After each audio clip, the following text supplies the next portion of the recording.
What we're going to do is the next phase after we start working on the strike is we're going to work on power position. And there's a couple things you can do. You can put both feet forward and do the same thing where you're bringing the left arm in and striking the ball.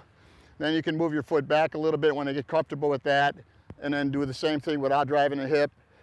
And then they can get into the power position where they reach up, turn the hip, and then again, striking the ball. So that's what we're going to basically do. John's going to put both feet forward. Yep. Shot in his hand, and again.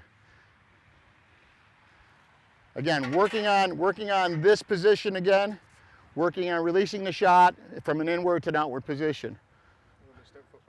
Now the next, after you get that comfortable with that, and again, we're moving quite along. This might take 2 or 3 days. We usually take about 3 weeks before we even get in the circle and start throwing implements. We just do a lot of med ball stuff too.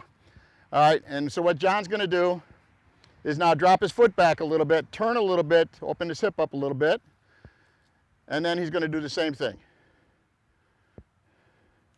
Boom, very nice. Again, see this is, you've gotta have this if you wanna be a good shot putter. You can't drop that elbow.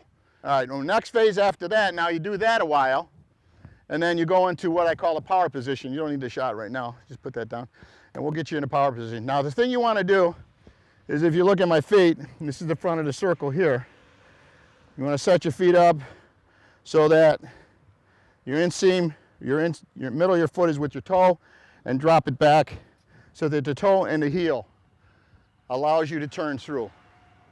If you have your feet in this position and you drop back, you will I call it locking up the hips. Your hips can't come through all the way, and you wind up throwing to the right side. So again, you want to set your feet up correctly with a right-handed thrower. Is if you set this in the middle of the circle, your left foot, and then just drop your right foot back, your heel to your toe, so you're in that position. Then when you're there, you can drop into this position, and when you drop down, your knee should or your quad should hide your right foot. So you should be in this position, your head should be up, and you should be in what I call a good athletic position. Good posture, and then he's gonna reach up, he's gonna focus back, turn the hip through, so that the shot stays behind the hip. He's gonna bring the left arm in, which locks it up like slamming the brakes on a car.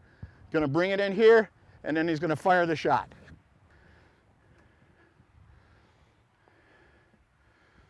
He's gonna hold it, turn, boom. Now he needs to get up over the left leg a little bit more.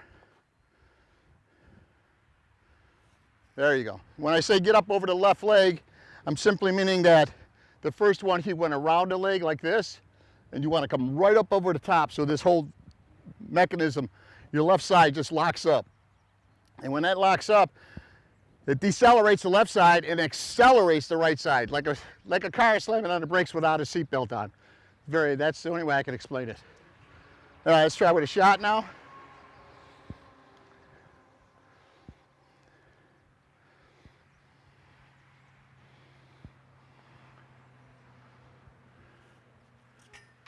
Not bad for your first one.